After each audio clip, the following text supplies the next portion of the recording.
ही पुरणपोळी बघताय कसली भारी दिसते ना। ही आपली नेहमीची पुरणपोळी नाही आहे बरं का। आणि दिसायला जरी भारी असली तरी सुद्धा आतमध्ये बघा सारण अगदी कडेपर्यंत पसरलेलं आहे। तर ही आपली साधी पुरणपोळी नाही आहे, तर ही आहे मस्त गुबगुबीत ओल्या नारळाची पुरणपोळी। खरं सांगते इतक्या भारी होतात ना या पुरणपोळ्या, वरून अशा मस्त खरपूस आणि आतमध्ये ते ओल्या नारळाचं असं भरपूर सारण। तर नमस्कार यूट्यूबकर, सरिताच्या स्वयंपाकघरात म्हणजेच आपल्या सरिताज किचनमध्ये आज आपण करतोय ओल्या नारळाच्या पुरणपोळ्या। खरं सांगते करायला इतक्या सोप्या आहेत ना। तुम्ही एकदा हा व्हिडिओ पूर्ण बघितला ना की तुम्हाला कळेल की अरे इतकं सोपं आहे का। आता बाप्पा पण येणार आहे, तुम्हाला जर बाप्पासाठी काही वेगळा प्रसाद करायचा असेल तर ही रेसिपी तुमच्यासाठी, त्यामुळं पटकन व्हिडिओला लाईक करा। आता चला करूयात ओल्या नारळाची पुरणपोळी।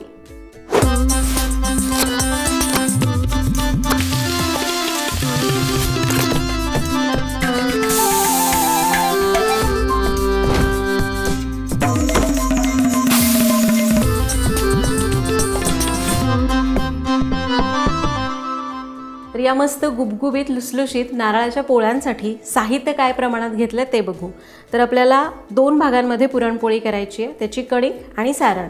तर कणकेसाठी इथं मी घेतलाय 1 कप मैदा आणि 1 कप गव्हाचं पीठ। तुम्हाला संपूर्णपणे मैदा वापरायचा आहे किंवा संपूर्णपणे गव्हाचं पीठ वापरायचं आहे तरीही चालणार आहे। त्याचबरोबर लागेल चवीपुरतं मीठ आणि अगदी पाव चमचा हळद घेतलेली आहे, जी संपूर्णपणे ऐच्छिक आहे। आता पहिल्यांदा आपल्याला कणिक मळायची आहे। तर परात घेतली आहे, त्यामध्ये घेऊयात मैदा, गव्हाचं पीठ, किंचित हळद घालायची, चवीपुरतं मीठ, याला मिक्स करूया। आणि आपण आपली पुरणपोळी असते की नाही नेहमीची, त्याला कशी अशी थोडीशी मऊसर आणि अशी लवचिक कणिक मळतो तशी कणिक मळायची। तर सुरुवातीला थोडं थोडं पाणी घालूया आणि कणिक आधी तिंबून घेऊ। तर कणिक बघा मी अशी थोडीशी अशी मऊसर मळून घेतली, खूप घट्ट नाही किंवा खूप सैल नाही। आता 2 ते 3 चमचे तेल घालायचं। तेल घालायचं आणि या तेलामध्ये याला 1-2 मिनटं चांगलं मळून घ्यायचं।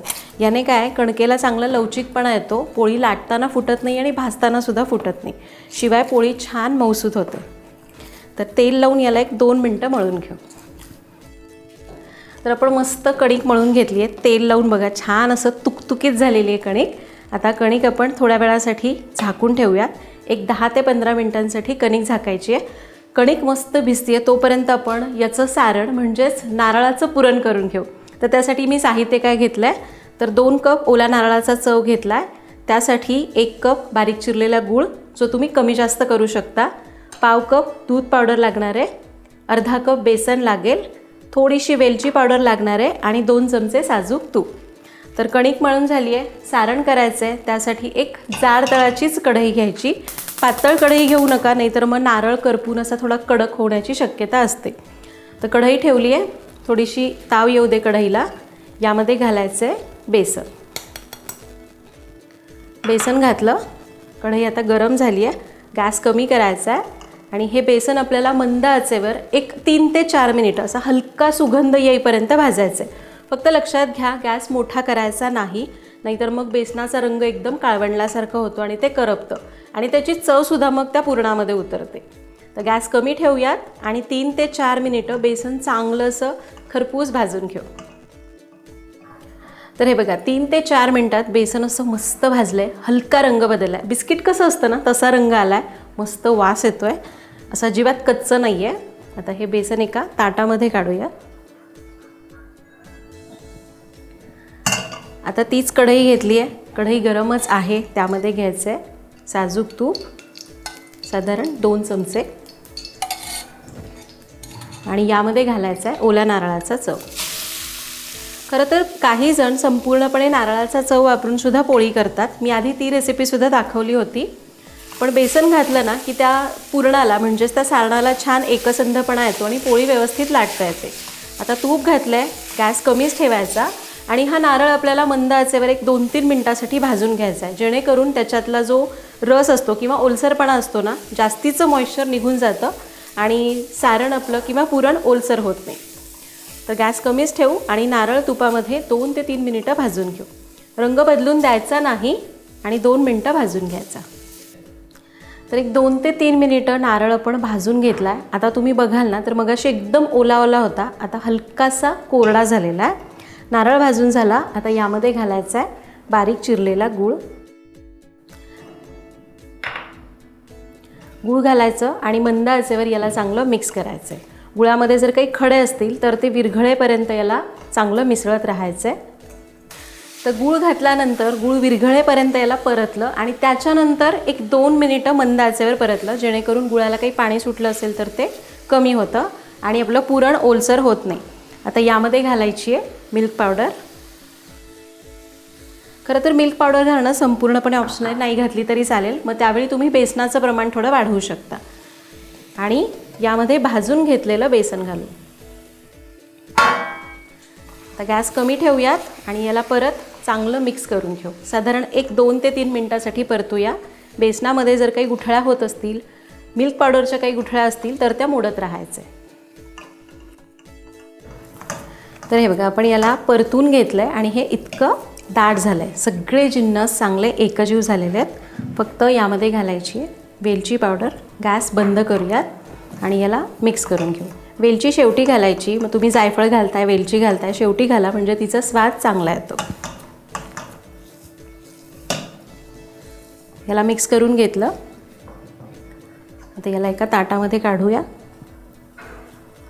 आणि हे सारण पूर्ण गार करून घेऊ.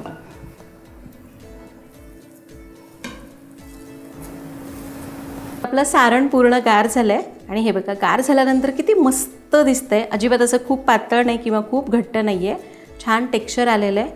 आता इकडे आपली कणिकसुद्धा बघा एकदम मऊसूत भिजली आहे. तुम्हाला असं खेचतानाच कळत असेल की छान कणिक भिजलेली आहे. आता आपण पोळ्या करायच्यात, पण त्याआधी आपण तवा गरम करायला ठेवूयात, कारण तवा नीट तापला नाही ना तरीसुद्धा पुरणपोळी बिघडते. तवा गरम करायला ठेवला आहे. उंडा भरून घेऊ. तर तुम्हाला जशी साईज लहान मोठी पाहिजे त्याप्रमाणे उंडा घ्या. मी आपली नेहमीची पुरणपोळी असते ना तेवढीच करते. तर एवढा कणकेचा उंडा घेतला आहे. रंग मस्त आला ना हळदीमुळं.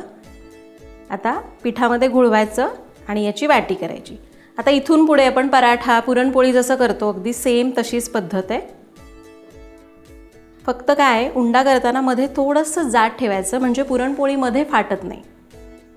तर आपली ही छान वाटी तयार झालेली आहे. सारण छान कोरडं झालं आहे तरीसुद्धा मी काय करते, पराठा किंवा पुरणपोळी करायचं असलं ना आतमध्ये थोडंसं पीठ लावून घेते, म्हणजे त्यामुळं काय एक लेअर तयार होतो आणि पोळी छान फुगते. आता आपण याच्यातलं सारण घेऊया. तर जेवढा उंडा आहे तेवढंच सारण घ्यायचं, किंवा तुम्हाला पाहिजे तर थोडंसं जास्त सारण भरलं तरी चालतं. तर सारण भरलं. आता नेहमीप्रमाणे याला बंद करून घ्यायचं. आता कधीही असं कणिक तोडून टाकायची नाही, अंगठ्याने अशी दाबून टाकायची, म्हणजे मग पोळी शक्यतो फाटत नाही. उंडा भरून झाला आहे. गव्हाच्या पिठामध्ये घोळून घ्यायचं. आता सगळ्यात महत्त्वाचं, तुम्हाला जर वाटतंय पुरणपोळी व्यवस्थित फुगावी, सारण अगदी कडेपर्यंत जावं, तर पोळपाटावर ठेवलं की लगेच उंडा लाटायचा नाही.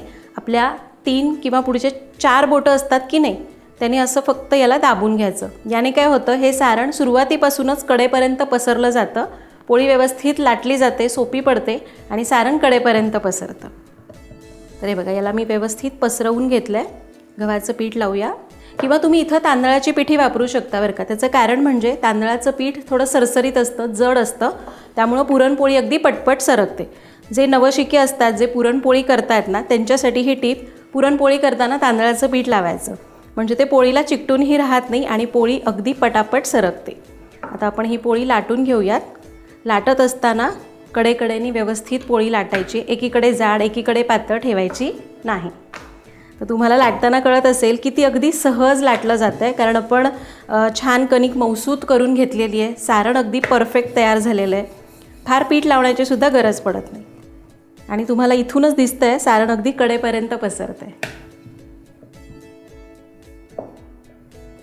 तर अशा छोट्या छोट्या टिप्स सरिताज किचनवर नेहमीच मिळतात प्रत्येक पदार्थाला. त्यामुळं तुम्हाला जर अगदी परफेक्ट स्वयंपाक शिकायचा आहे तर सरिताज किचनला सबस्क्राईब नक्की करा. येस, तुमच्याशी बोलता बोलता मस्त नारळाची पुरणपोळी लाटून झाली आहे. हे बघा अशी थोडीशी जाड ठेवली, आपली नेहमीची पुरणपोळी असते ना तेवढी. आता पोळी भाजून घेऊ. त्यासाठी आपल्याला तवा मध्यम गरम करायचा आहे. तवा छान तापलेला आहे. यावर सोडायचे साजूक तूप. तुम्ही तेलाचा सुद्धा वापर करू शकता. पोळी अलगद उलटायची आणि तव्यावर सोडायची. तर पोळीवर बबल्स आले की पोळी आपल्याला उलटून घ्यायची. मस्त पोळी फुगलेली आहे. इथं मी तुपाचा वापर केला आहे, तुम्ही तेलाचा वापर करू शकता. आणि आपली पुरणपोळी असते ना नेहमीपेक्षा, मला तर ही पोळी त्याच्यापेक्षा सोपी वाटली. तरी बघा मस्त फुगलेली आहे. छान तुम्हाला जसं आवडतं तसं भाजा. पुरणपोळी काही जणांना एकदम मऊ आवडते, काही जणांना खरपूस आवडते. मला अशी छान भाजलेली खरपूस पोळी आवडते आणि एकदम मस्त फुगली आहे ना पुरणपोळी. तर पुरणपोळी तयार झालेली आहे. काढून घेऊयात आणि आपण बाकीच्या सगळ्या पुरणपोळ्या अशाच करून घेऊ. तर इथं आपण आज नारळाची मस्त खरपूस वरून आणि आतमध्ये अशी भरपूर सारण असलेली गुबगुबीत पुरणपोळी केली. या पोळ्या जर तुम्ही एकदा केला ना तर 2 दिवस टिकतात, कारण आपण सारण छान भाजून घेतलं आहे. किंवा तुम्हाला जर वाटलं की सारण आधीच करून ठेवायचं आहे तर एक दिवस रात्री आधी सारण करून ठेवा आणि दुसऱ्या दिवशी सकाळी करायला घेऊ शकता. तर इथं सांगितलेलं अगदी परफेक्ट प्रमाण आणि टिप्स सांगितल्यात त्या वापरून जर तुम्ही ही पोळी केली तर अगदी उत्तम पोळी तुम्ही करायला शिकाल. कधी केली नसेल तर नक्की करून बघा. यावर्षी गणपती बाप्पाला नारळाच्या पुरणपोळ्यांचा नैवेद्य नक्की करा. पुन्हा भेटूयात अशाच एका नवीन व्हिडिओमध्ये. तोपर्यंत धन्यवाद.